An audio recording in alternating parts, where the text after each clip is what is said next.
आदरणीय उधर जी, आदरणीय संजय राउत जी, देवियों और सज्जनों, सचिन जी ने बहुत ज़्यादा बोल दिया मेरे बारे में, उसके लिए मैं क्षमा चाहता हूँ।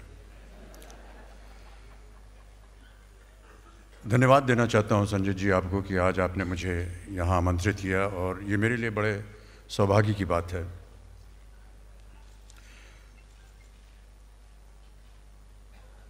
बाला साहब के साथ मेरा बहुत ही एक निजी पारिवारिक संबंध रहा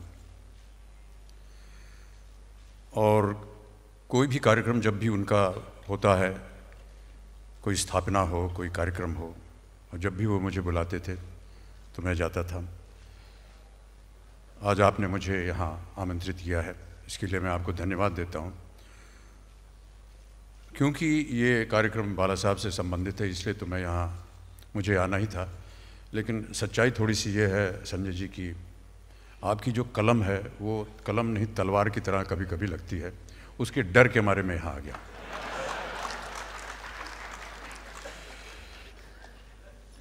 बाला साहब के बारे में ये फिल्म बनेगी और उनके चरित्र, उनके व्यक्तित्व, उनके जीवन के बारे में जो कुछ भी कहा जाएगा वो आप फिल्म में देखेंगे। एक मेरा अनुरोध था आपसे संजय जी की इस फिल्म को केवल 3 घंटे के मत रखिएगा।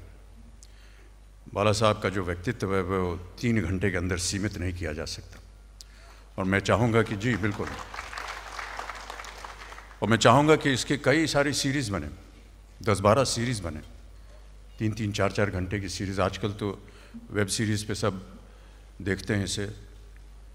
उनका पूरा जो व्यक्तित्व है उसे सही तरह से व्यक्त करने के लिए जैसे आपको बहुत समय चाहिए होगा, तो ये आपसे प्रार्थना है कि केवल इसे 3 घंटे के लिए सीमित न रखें।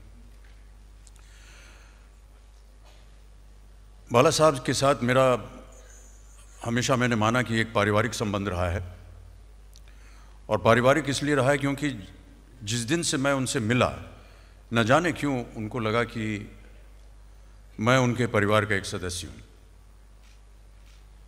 ये उनकी उदारता थी, ये उनका बड़प्पन था। और मुझे इस बात का उदाहरण तब मिला जब तकरीबन 40 साल पहले जब उनसे मिलने का मुझे अवसर मिला तो मेरा विवाह अभी उन्हीं दिनों हुआ था। तो उन्होंने फ़ोन किया कि तुम्हारा विवाह हो गया है, मैं तुम्हारी पत्नी से मिलना चाहता हूँ, तुम घर आओ। तो मैं मातुश्री गया जया को लेकर और आई ने जिस तरह से जया का वहाँ पर स्वागत किया अपने घर में, वो ऐसा स्वागत था जैसे आई अपनी स्वयं बहू का स्वागत कर रही हूँ अपने घर में। उस दिन से मैंने मान लिया कि बाला साहब जो हैं वो मेरे पिता समान हैं, बुज़ुर्ग हैं और मेरा संबंध इनके साथ हमेशा पारिवारिक ही रहेगा। कई ऐसे उदाहरण आए जीवन में हमारे जब बाला साहब ने एक परिवार के सदस्य की तरह अपना स्नेह और प्यार मुझे दिया। बातें तो बहुत सी हैं लेकिन कुछ ऐसी चीज़ें हैं जो कि बहुत ही व्यक्तिगत हैं और बहुत से लोगों को शायद पता भी ना हो।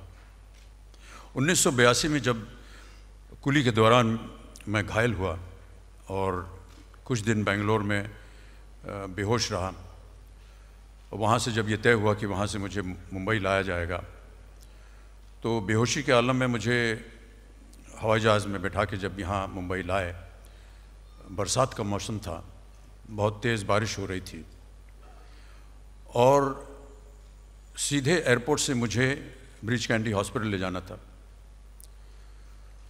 उस समय कोई भी एम्बुलेंस नहीं मिली मुझे ले जाने के लिए, लेकिन बाला साहब की शिवसेना एम्बुलेंस जो थी वो आई मुझे एयरपोर्ट पे लेने के लिए और मैं हमेशा कृतज्ञ रहूँगा क्योंकि अगर उस दिन उस वक्त वो एम्बुलेंस ना आई होती तो शायद और मेरी इस अवस्था गंभीर हो सकती थी।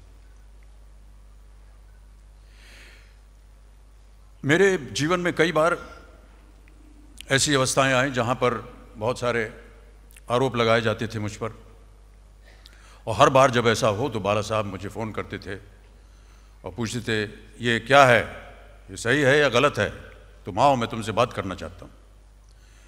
तो एक ऐसा एक आरोप लगा था मेरे ऊपर और मेरे परिवार के ऊपर तो उन्होंने मुझे बुलाया और कहा तुम बैठो मेरे सामने और मैं तुमसे एक प्रश्न पूछूंगा, तुम मुझे बताओ, सच सच बताओ ये जो हो रहा है ये सही है या गलत है, और सच बोलना। मैंने कहा बाला साहब इसमें कोई तत्व नहीं है, बेकार है ये, तुम सच कह रहे हो कि नहीं?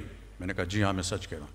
बस अब घबराने की बात नहीं है, अभी बाहर तूफान चल रहा है, तुम अभी घर में बैठे रहो, ये तूफान बहुत जल्द ख़त्म होगा और जैसे ही ये ख़त्म होगा तब तुम बाहर निकलो, और जब तुम बाहर निकलोगे मैं तुम्हारे साथ हूँगा। उतना सहारा उस समय किसी और इंसान ने मुझे नहीं दिया, इसीलिए हमेशा बाला साहब के मन में और मेरे मन में उनके प्रति बहुत ही आदर रहा है। बाला साहब जब